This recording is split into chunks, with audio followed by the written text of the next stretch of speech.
Hi. Good afternoon, ladies and gentlemen. Welcome back to the Roundtable. Now it is a time for our first panel, Protesting in Today's Authoritarian China. And Dr. Chen Zhirou and Dr. Eli Freeman are the panelists of this first panel. And Kevin Slayton will be the moderator of this session.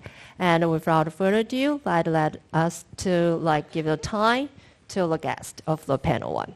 Thank you. Okay.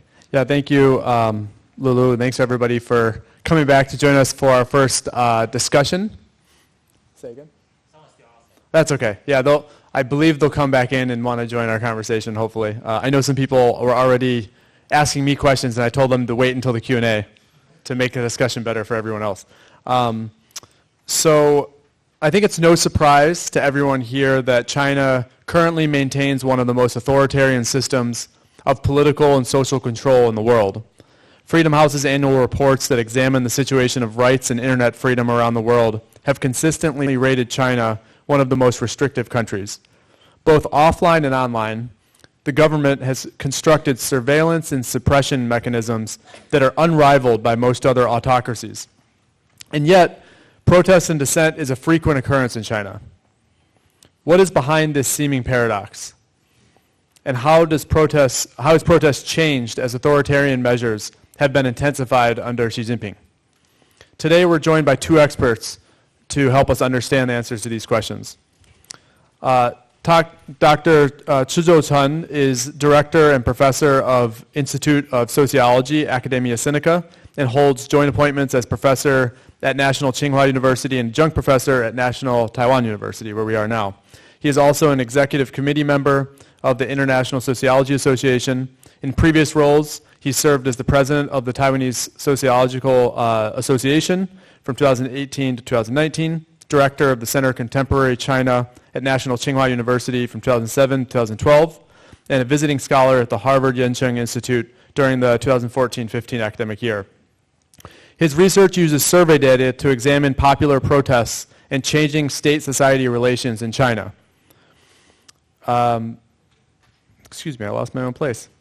As well as China's growing relations in China, as well as China's growing influence in Taiwanese society. His contributions to academia have been recognized with several awards, including 2001, the Outstanding Research Award for the Ministry from the Ministry of Science and Technology, and in 2022, the Outstanding Scholar Award from Foundation for the Advancement of Outstanding Scholarship. Our second speaker, Dr. Eli Freeman, is Associate Professor and Chair in the Department of Global Labor and Work at Cornell University. A sociologist by training, he's written widely on China's social movements and protest, labor politics, development, and urbanization. He is author of two monographs, Insurgency Trap, Labor Politics in Post-Socialist China, and The Urbanization of People, The Politics of Development, Labor Markets, and Schooling in the Chinese City. He has recently started a new project which looks at how China's economic rise has impacted workers and class politics in neighboring societies, including Hong Kong, Taiwan, and Singapore. So we're going to jump right into this. Rather than sort of a panel where each person gives presentations, we're going to try to use a more discussion format. So I'm going to ask questions to each panelist for the first half of this, and then we plan to open up a significant portion of time to discussion with the audience and participants. So the first question is for Dr. Chen. You've conducted in-depth research on protest events in China over a broad span of time. Briefly outline what information you've collected and the main observations over this period. Thank you, Kevin. It's my pleasure to be here to join the discussion. Yeah, as Kevin mentioned, over the past few years, I have conducted study on social protest in China, like Eli also did. And our project focused on the protest news. So I collected protest news reports from China or abroad, and then those are the protest news events occurred in China. And then over the past past 20 years, and our research showed, and you are not surprised, the peak of the Chinese protest has already gone. Okay, according to our data, the peak of of the protests in China occurred in the year of 2014 to 2015. Okay, so during those several years, especially from 2014 to 2016, and we record, actually that's the peak years of Chinese protests. And then it gradually slowed down, and until 2019, I kind of stopped my collecting protest news in China because we could not find any news reports, okay? So it's kind of the bottom. It does not mean there were no protests in China. It meant there were no protest news reports in China, okay? But we understand, we know over the past few years, and Xi Jinping's regime relying on mass surveillance, censorship, and the very sophisticated technology to crack down, to monitor the social protest. So it's not surprising we can observe fewer and fewer mass incidents in China. Until last year, the white paper movement, I think that's the first time over the past few years we can observe the widespread social protest in China.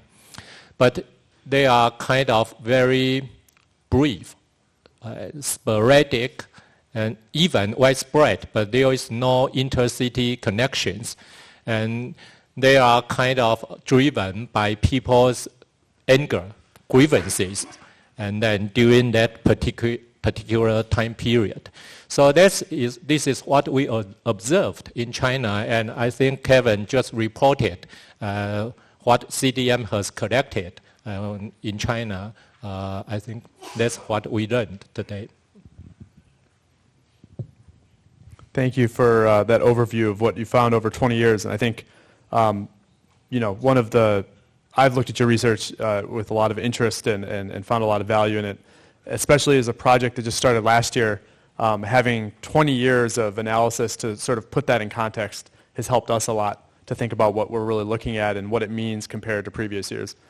So thank you for that overview and all of your work. Dr. Friedman, I'm going to turn to you next. You've long studied protests and especially labor activism in China. What does worker protest look like in China? How frequent is it? And how is it shaped by the Communist Party's banning of independent labor organization? Thanks, Kevin, and I want to thank you and everybody who's working on the CDM project first for putting together this panel and for doing the project. And for those of you who have not looked at it, this is an immensely useful resource. It has really already changed my understanding of the nature of labor protests in China, and I've been studying it for about 20 years. And I think will change the world's understanding of social protest and politics more broadly in China. So really great project, and I'm really honored to be here. I'm going to try to not give a exhaustive history of the entirety of the PRC, although it is notable that there has been lots of important labor protests going back to the 1950s, going back to the 1920s. But the most important sequence, I think, for understanding the present moment is the things that have happened in the last generation. So beginning in the late 1990s, what we saw was a wave of protest in response to the privatization of state-owned enterprises. Of course, this was the backbone of the Chinese economy in the 1950s, 60s, and 70s. Into the 1980s, and with marketization, there was an effort to privatize those. A lot of times workers were treated very badly in that whole process. They were losing their livelihood. They lost their pensions. Sometimes they lost their housing. It was an entire way of life that was being undone. And of course, this was very symbolic because this was a nominally socialist state that claimed that the working class was the vanguard, right? And here they were being essentially thrown out onto the street. And so beginning again in the late 1990s and really up until I would say about 2009 was the last really big event that we saw among state-owned workers. There was a lot of protest, and the thing that was notable about these protests was their scale. The largest labor protests, with the exception of one that Dr. Chun knows very well at UUN in 2014. With the exception of that, the largest labor protests were happening in the state-owned sector because you would have thousands, or in some cases tens of thousands of workers that would all be affected at precisely the same time, and this was very destabilizing, and the state was very concerned about it. That being said, the wave of privatizations ended, and as folks know, both under Hu Jintao and especially under Xi Jinping, there's been a re-emphasis of the state sector. And so that has kind of died out. And what we've seen over the last 20 years is increasing prevalence of protests and strikes among migrant workers, people who come from rural areas to the cities, and they are overwhelmingly employed in the private sector. So that's the kind of the new social basis, right? It's migrant workers, it's private enterprises, and the distribution has changed a bit over time. So manufacturing used to be far and away the most important. We just saw in the CDM data that was presented that construction workers are probably numerically a little bit more significant. And with the changing structure of the economy, we've seen people in new sorts of employment, platform economy and what have you, also protesting. In terms of the trends, they track very closely with what Professor Chun has just said. And I'm really glad that Shan Xie from CLB, from the China Labor Bulletin, is in the crowd today. Go check out China Labor Bulletin's strike map. They have data going back more than 10 years now, and so you can actually see how it's evolved over time. There's some methodological issues because the nature of internet censorship has also changed over time, as well as the prevalence of digital technology. So if you go back to 2011, 2012, strikes look very low, but not every migrant worker had a smartphone at the time, right? So these things are less well documented. Nonetheless, it does track more or less the patterns that we've just heard about, which is that there's a big upswing in labor protests that's happening 2014, 2015, 2016, and then it comes significantly down. I think there's a question of whether we're in another upswing right now. And things are a little bit elevated from where they've been in the past couple of years. And so, I would just note that Xi Jinping, I disagree very strongly with how he has responded to this, but he is responding to a real problem, right, which is that there was more labor conflict. There was more conflict in society more broadly, and his response has been, in my view, the wrong one, which is repression, rather than figuring out a form of institutionalized compromise, but that's another question.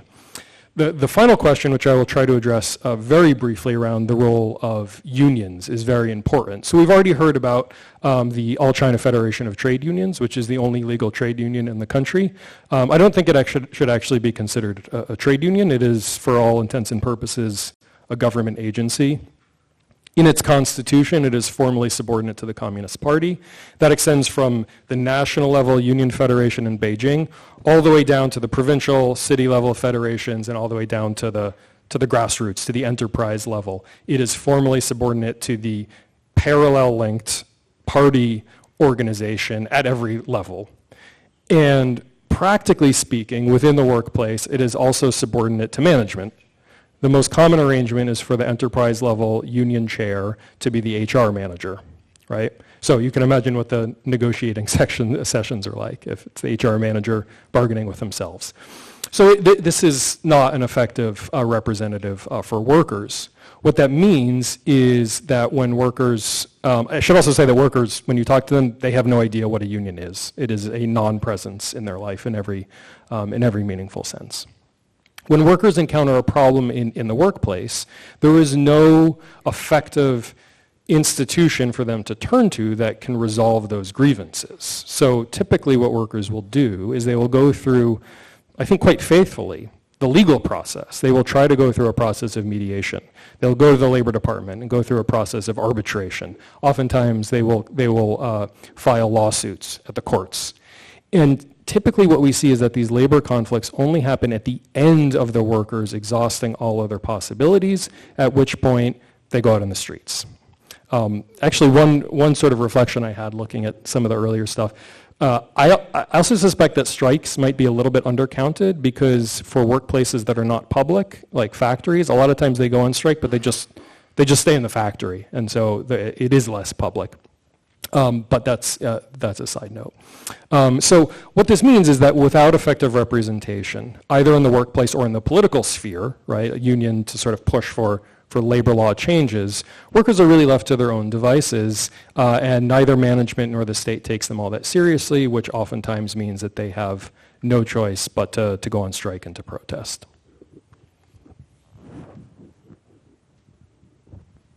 Thank you. Excuse me, I'm having a little, there we go. Thank you for the overview. I know that's a lot of context that you put into a very short amount of time. I can appreciate how articulately you did that. Turning back to Dr. Chun, one observation you've made is that urban protest has increased significantly over time. You know, in your 20 years of observation, what is behind this shift in a higher proportion of events happening in urban places? For example, does housing protest or home buyers play any role in that? And what are the implications? Yeah, just follow, I think, CDM's reports. And it's also what we found in China for the protest in urban areas. The most significant actors are homeowners, displaced residents, and petitioners for their injustice or unfair treatment from land or housing. So I think this is the major group, the major issue for the protest in urban areas. And, but we know the urbanization or this kind of development projects in current China has not been as fast as before. So we can see this kind of protest from homeowners actually has been decreasing. Okay. So I think in the future, or let's reflect the protest last year, and it will be more about this kind of pressures like from lockdown, or the kind of very severe repression from the government. And this is what happened in the urban areas. But just like Elijah said, there is no intermediary, no middle ground between people and the state.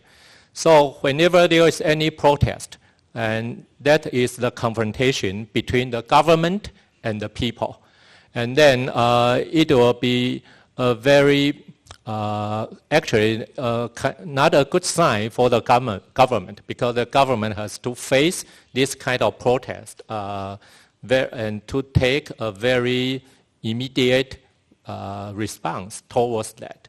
So this is what we will see, I think, in the future in China. Yeah.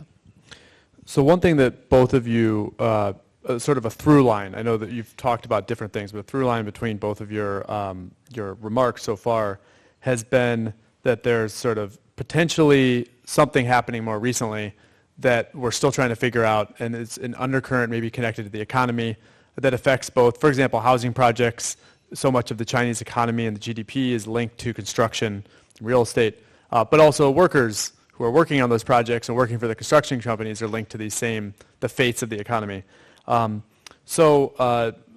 This is actually a question I wrote for Dr. Friedman, but feel free, Dr. Chen, if you want to respond to this later too. As China's economy has changed over recent years, especially in the past couple years, how does this impact labor activism specifically? Yeah, it's affected a lot. China's economy, of course, has grown extremely quickly over the past generation. It's undergone major structural changes. It's gone through a process that I think Stanley Roderick, the economist, has called premature deindustrialization.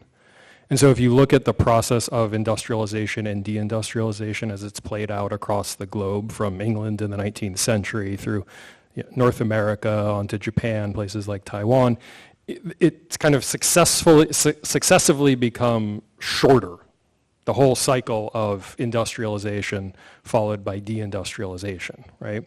And so in China in 1980, this is an overwhelmingly agrarian society. The real process of industrialization, putting aside the complicated question of the socialist planned economy, but at least the capitalist process of industrialization takes off in the 90s. And beginning by the 2010s, we already see a process of deindustrialization, of capital flight. Maybe best exemplified by Taiwanese investors leaving and going to other places.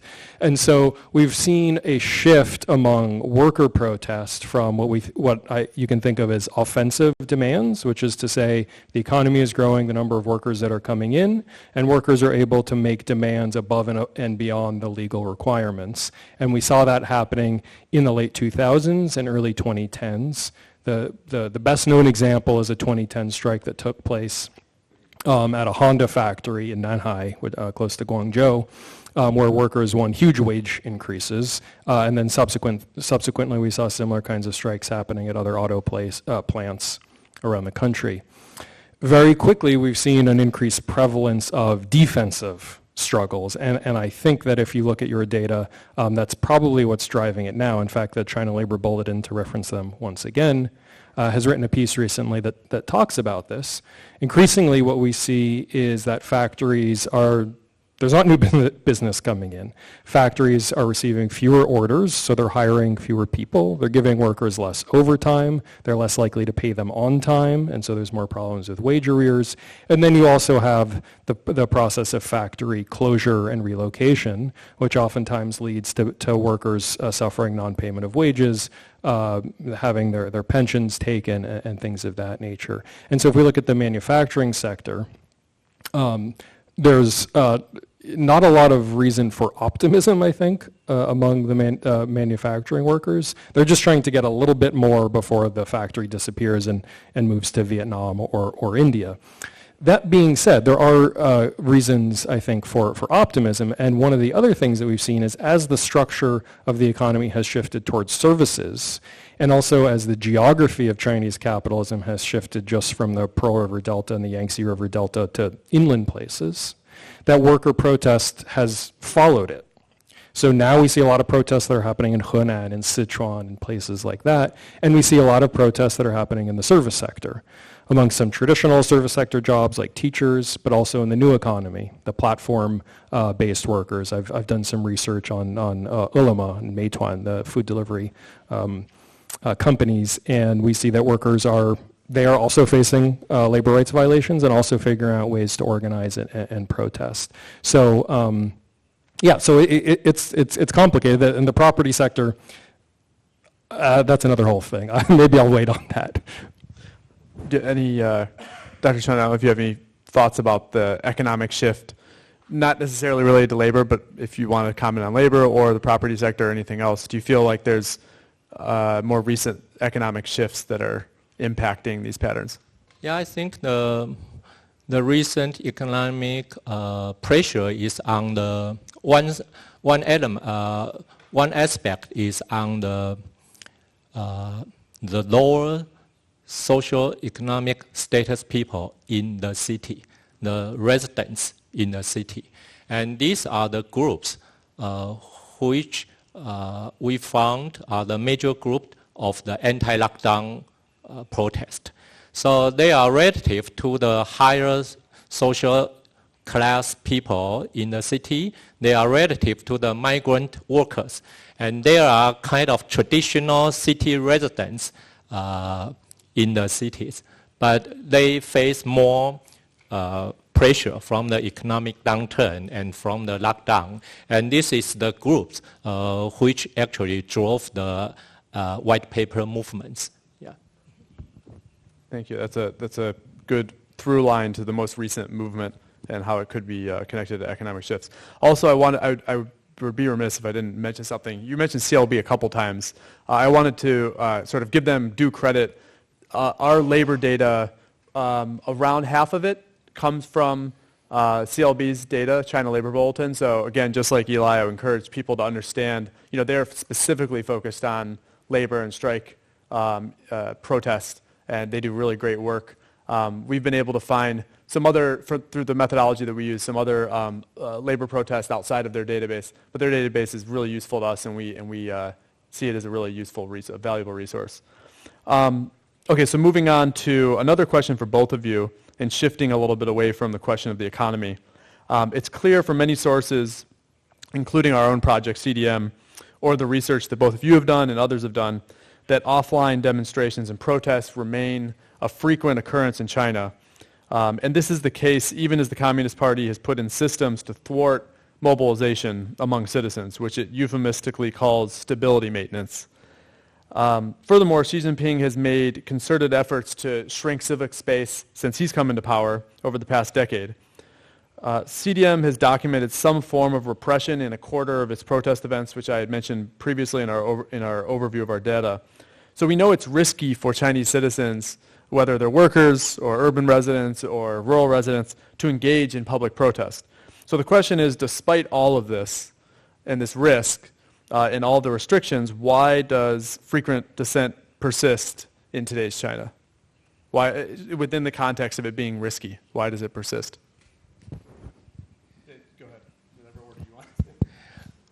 Well, if you mean political dissent, surely we understand it's quite few.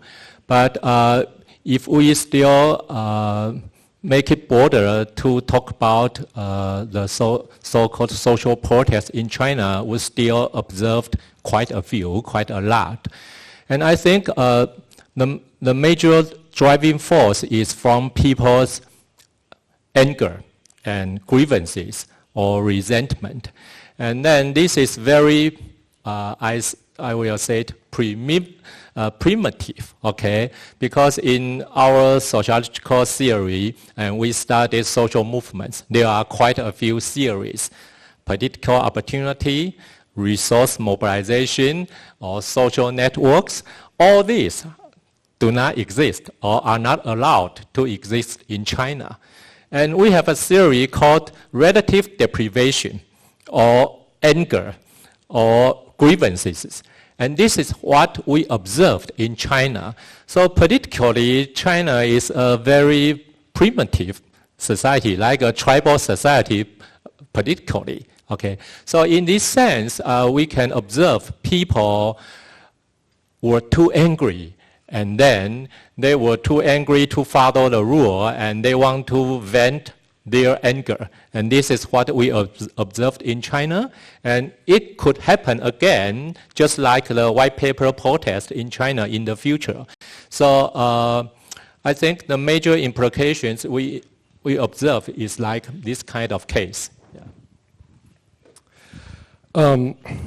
So the first thing to note here is that I don't want to minimize the severity of repression in China at all. It is severe and oftentimes widespread. But from the outside, it can oftentimes look a little bit scarier than it is on the ground. And I should say that everything I'm about to say applies only to Han people. Because if you're a minority, it is much more encompassing, and the repression is on a scale that is not directed at Han people. So for Han people, if you engage in a protest over a non-political issue, and non-payment of wages is non-political, the unfinished houses, that's considered non-political, these kinds of things which can be framed as economic. They are political, of course. The reason they're happening is because of the political structures, but they can be framed as economic. The kind of repression that you can expect is not that the 500 workers that went on strike are all going to be given 20-year jail sentences. That's not how it works, right? Usually what happens, at least in the case of labor protests, and I think it's probably similar in other ones, is that they will try to identify the leaders. They will try to identify if there's any network, if there's any organized power there that has assisted, and they're a little bit more targeted with the repression, that those people are going to be more likely to face some kind of jail time. And even then, the jail sentences that labor protesters get in the worst case scenario is usually not that long, right? They're not taking them out in the back and putting a bullet in their head, right? They'll be given sort of short-term jail sentences in most cases. So I think that it's important to keep in mind, because the grievances that people face, and this comes maybe to this relative deprivation thing, are non-trivial, right? In some cases, literally a question of life and death, So the biggest and most important example in the last year for labor scholars was the huge uprising that took place at the Foxconn factory in Zhengzhou, where we had tens of thousands of workers who escaped. They had been locked down as a result of zero COVID. The virus was circulating within the factory. People who got sick were not being given medical treatment. People did not have enough food to eat, right? And so in this case, it was literal life and death experience for people, and there was huge protests and riots, and people ran away. So if you have COVID and they're not even giving you any medicine, the possibility that you might have to spend a few months in jail is just like not enough of a threat. So I do think that is important to keep in mind. The other thing, and I've already kind of touched on this, is that when people are facing these grievances, which again can be, they're not always a life and death thing, but touch at the core of people's livelihoods. There's not good institutional arrangements for dealing with that. There are not representative organizations like unions. There are not organizations in civil society that can help you articulate your grievance. There are certainly no sympathetic politicians or something that might seek to publicize your case. And so the way that you get a grievance resolved is to bring attention to it. And people are very conscious of this. They have this expression that people always talk about in China that if you make no disturbance, you'll get no resolution. If you make a small disturbance, you'll get a small resolution. If you make a big disturbance, you'll get a big resolution. Basically that they're trying to play the higher levels of the state off against the lower levels. And so if they create a disturbance, that's bad for the local level, because then the higher level is going to say, hey, what's going on? You got to take care of this. And then the local level will say, okay, we'll give you 30% of what you're entitled to, make the problem go away. Right? And I think people are very conscious of that. So it is, despite the repression, I think it is actually a very rational response to the kinds of institutional and social conditions they face.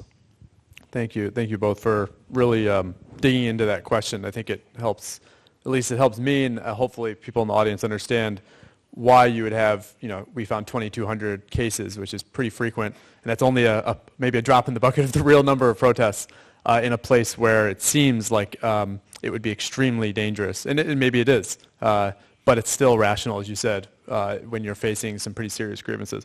The last question I'm going to pose before turning it to everyone else is kind of related to that as well.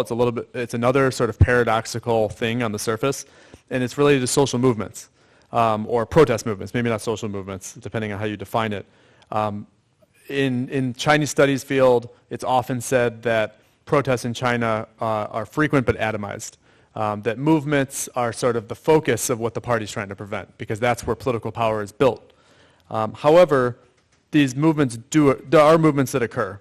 CDM has documented several of them just over, it's not even over a year, over 6 or 7 months, linked through, and we document through symbolism, shared symbolism, and sort of clear links to one another through symbolism, and sometimes even through messaging. The most famous was the anti-lockdown movement that we've talked about several times that burned over several months and peaked at the end of November, spawning the white paper movement. But that's not the only one that we had documented. So a question for you is, what does it mean that these non-centralized movements occur in China today?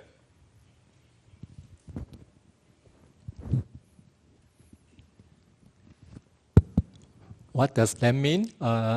Okay, let me give you an example. Okay, what we have studied for the white paper protest, and we found a very interesting trend. Okay, and we collected all the Weibo posts, all the posts on the social media, and from China, and then we calculate the number of posts about regulation, COVID regulation, and the number of FIFA football game during that particular day and in that province.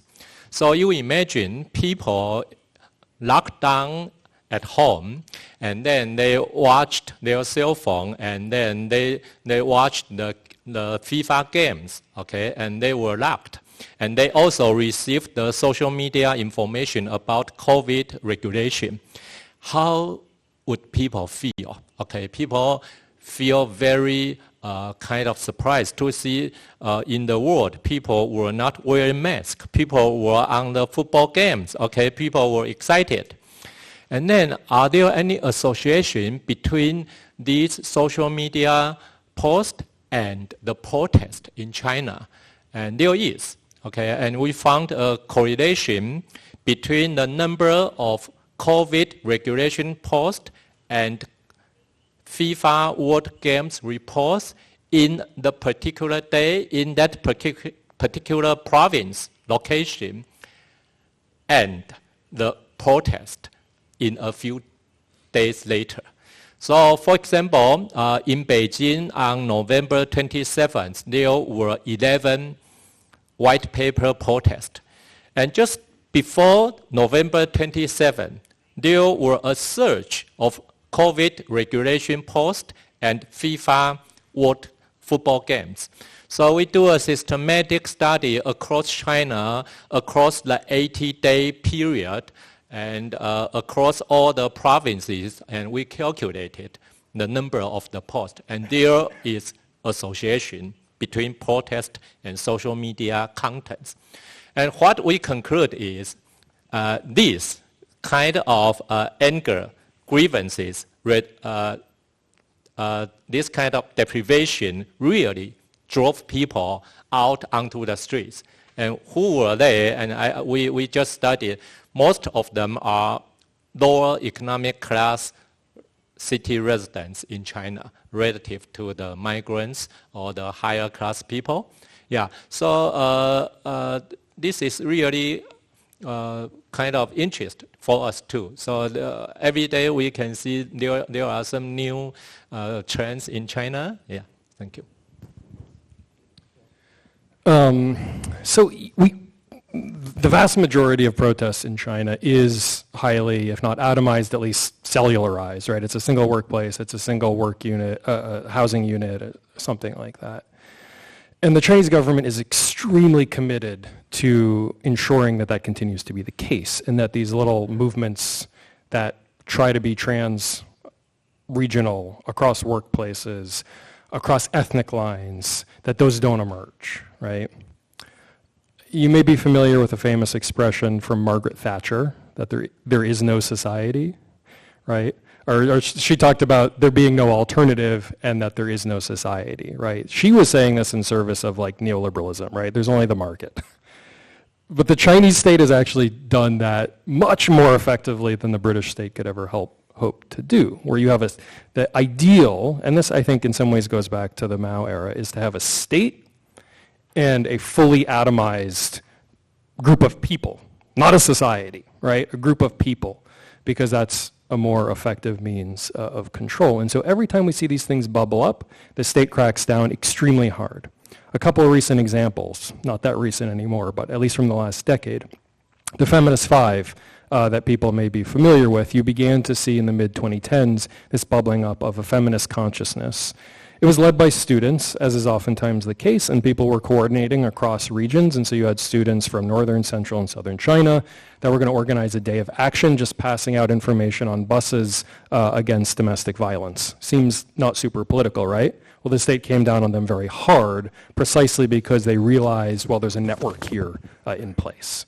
Another one that happened in 2018 was the so-called JASIC incident, or Jiashi incident, where you had students who were working with each other, and they went to Shenzhen, where there was a group of workers who were trying to organize their own union within the structures of the ACFTU, but to be able to elect their own representatives, and dozens of people went to Shenzhen. The state came down extremely hard on this, disappeared lots of people, just kidnapping people from campuses like Beida and Renmin University, and many people were not heard from for several years, right? So they are interested in keeping things as atomized as possible, and the reason these things keep popping up is because actually these problems are social and political in nature, that they don't derive from the fact that this one boss is a bad guy or this one local official is corrupt. That might be true, right? but these problems derive from the whole organization of the system. And so, the American sociologist C. Wright Mills talks about thinking about turning personal troubles into social issues. That's the sort of, he sees sociology as playing an important role in doing that, but really that's a political process. And it's inevitable because they are social issues. It's not your fault, or it's not your boss's fault that you're experiencing those problems. And so it is, it's a kind of an eternal game of cat and mouse. We will keep seeing efforts on the part of aggrieved citizens to find other people that are experiencing those same personal troubles. And for the time being anyway, the state is going to continue to come down hard on it. Thanks. Yeah, I think, and we don't have to continue on this point, but I'll take the moderator's right to respond to one thing. And one thing that's kind of been brewing in my head as through this project is just the extent to which people still manage to somehow know. And that's sort of that the movements are built just through no direct organization in most cases, no direct messaging. It's just symbolism. It's just shared symbolism. Like organically, I feel the Chinese citizens, have adapted to all the restrictions, and they figured out all these tricky ways to express the same symbolism, and for enough people to see it, for that to turn into some sort of connection. So yeah, I'm not even clear that what the parameters are of such non-centralized movements, but I find it interesting that these things continue to happen, and we're finding evidence of them. Okay, so we're as I mentioned before, we're behind schedule because of the technical difficulties in the beginning, but we still do have time for Q&A. Let's take a first round of questions if there are some, and then we'll look at the time from there. Aurora. There's two questions here. All right. Thank you for the sharing and the work. I've got a couple of questions. First of all, I would like to know, in your documentation, what are the criteria you use to define a movement or a protest? Is that the nature of the incident, number of people involved, etc.? So, that's the first question, the criteria used to decide. Second thing is, over the past few years, we actually also notice protests and from the state workers. And it seems that it's not reflected in your documentation so far here. I'm not sure if it's because the figure is too insignificant, or there's very little access to those kind of information. For state workers, I refer to teachers, soldiers, even policemen. I've seen a couple of coverage on that as well. So I think that could be important as well, because this is the kind of protests and grievances from inside the institution. Third question, and my last. Okay, I noticed that you did try to make a distinction between the anti-COVID lockdown protesters and those holding white papers, because you said there are only 15% of them holding white papers, right? So what I would like to know is then, what is your implication, or what's the implication in that? Only 15% holding white paper. So you want to make a distinction, it seems to me. Okay. So your implication on that, and also then, in your observation of this, or through your documentation of all these differences, different protests and movements,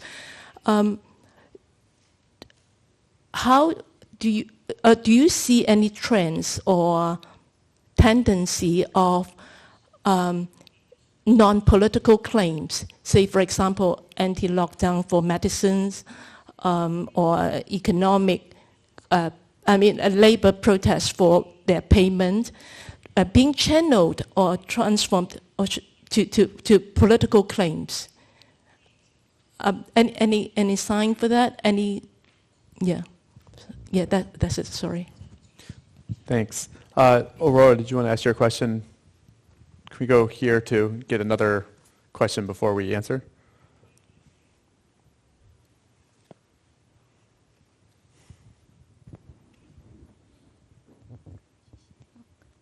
Hi, thank you to the panel for your insights. I just wanted to ask if you could comment on the relationship between overseas Chinese dissent or even diasporic dissent and like protesters within China. Thank you.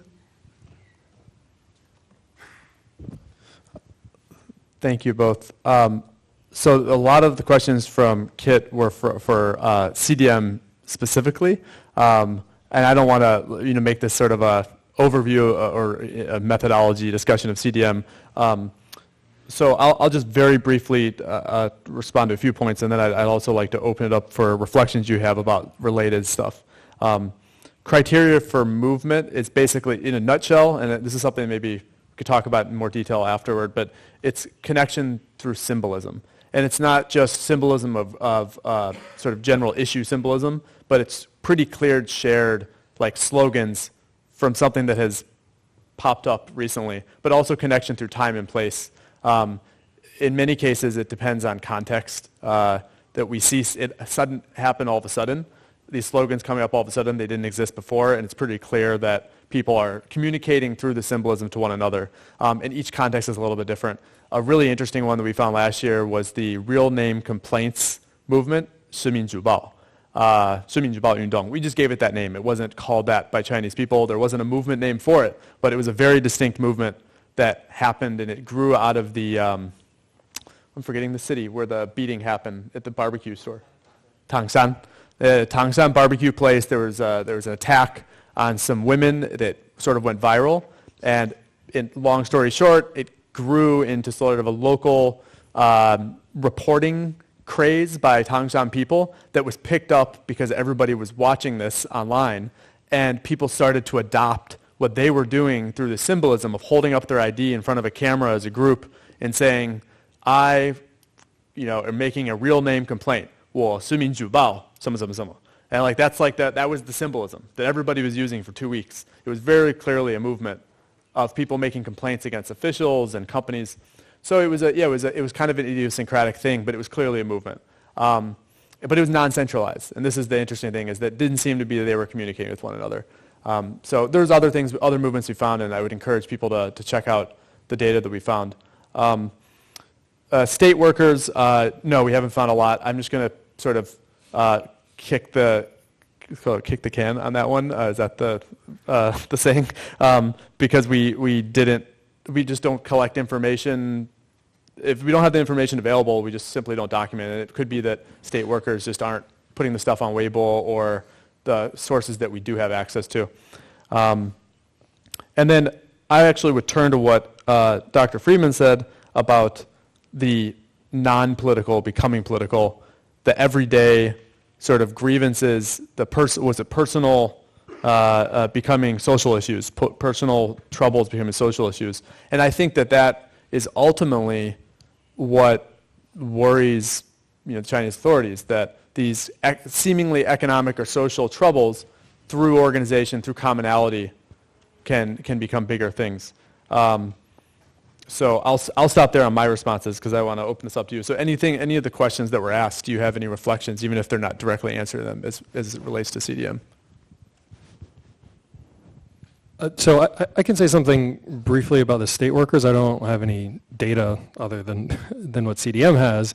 There are anecdotal reports of 公务员, right, public employees, that have not been paid. And I think that this is something to keep an eye on with the local debt levels and fiscal stress that a lot of local governments are coming under. We've already seen anecdotal reports of state employees not being paid, right? Wage arrears, being asked to take wage reductions, these sorts of things. We've also seen not necessarily 公务员, but like bus drivers, right, who are employed indirectly by the state, having protests, having strikes. And so numerically, I think that this is maybe, it will not catch up to construction workers, but I do think that politically, it's very, very important. The big protest that happened in Wuhan over the reductions to the healthcare payments that happened 2 months ago or whenever it was. That's an indicator, right, of that fiscal stress that local governments are under. And the politics thing, I don't really have anything to add aside from the fact that workers don't do it, because that's the thing that would get you thrown in jail, right? If you say we want an independent union, we want the right to strike. The exception being back in the state-owned enterprise workers that I was talking about, that was a lot more politicized. They would hold pictures of Mao and say, like, what is social? Like, we're standing for socialism and things like that. Aurora's question about the diaspora, I think, is really, really important, and I've not seen any sort of systematic research on it, and I would love to. But my sense is that it's hugely, hugely important. And you might imagine it to not be that important, right? Because China's behind the firewall and they don't know what's happening outside of there. I don't think that that's true. I mean, we have enough evidence that at least, particularly for the people who are front and center in the highly symbolic and highly politicized moment of the white paper movement, that those people actually do have access to all kinds of information. And I at least saw lots of people saying things on the internet where they were like, oh wow, people are protesting at hundreds of universities around, in North America and Europe and Japan and Taiwan, everywhere, right? And you see some kind of discourses that are circulating between China and outside. You see articles and political critique that's being formulated by people in the diaspora that then is being recirculated. I see them in my Telegram groups, which are largely populated by people in China. And so I do think, at least at the symbolic level, that kind of stuff is very, very important. And I think it's more important precisely because in the last few years, so many politically active people from China have been forced into exile, most kind of dramatically among Hong Kongers, but also among people from mainland China. Yeah, let me add some footnotes. I think for the actors outside of China, and then the major avenue is the media. And then people in China still, they try to have access to the media abroad. And for example, including the NGOs, Freedom House or CLB. And for example, we know Radio Free China, and it's a media company. And recently on the Twitter, Radio Free China post recruiting or asking, are there any the people in China, how did you know June 4th? Okay, especially for the young people. How did you know the June 4th instance? You are welcome to email us to let us know how do you know that. And then one of my friends, and we have the connection to the media, and this media received quite a few responses from inside China. And people, the young people, they talked about their stories. How do they knew June 4th? From the parents, from the relatives, and from different kind of sources. And so I think media is still playing very important role between the outside actor and the people inside China. Yeah. Thank you. You said that was from the one who sent that out was Radio Free Asia? That's an example, yeah? Yeah, Radio Free Asia. Yeah, okay. yeah, sure. Mm-hmm. Yeah, that's a great point that both of you made, and I didn't address Aurora's question directly, but to sort of build on those 2 points, we see, there's this account, for those of you that read Chinese language media, there's this account, 李老师不是你老师. I don't know if anybody knows this, yeah? He sort of became particularly famous during the lockdown. I think he blew up during the lockdown protests, even though people knew about this account before. And those are, if I think it seems like he's legitimately sharing information that he's receiving and doing his best to sift through what's real and what's not real. But if you believe that he's getting all these videos from people inside of China who are sharing this stuff with him. So, there's a link right there, and a lot of people, his posts are very popular. There's clearly lots of Chinese people who know what he's doing, who live in China, and they're sharing this stuff with him. And I think we find a lot of those links, including with the media that Dr. Chen talked about. And I would just add, so on the flip side of this, though, is something we always have to highlight, that China is so huge. And it's a country geographically and population-wise. So even with all this activity that we can document in our anecdotal ways, because I haven't seen studies on this, maybe people have done studies on this, what percentage of people in China who are not young people who are using VPNs or sort of very online are aware of the stuff that they're aware of, and how much are they sharing it within the Great Firewall? And I don't know the answer to that. A lot of those are closed networks.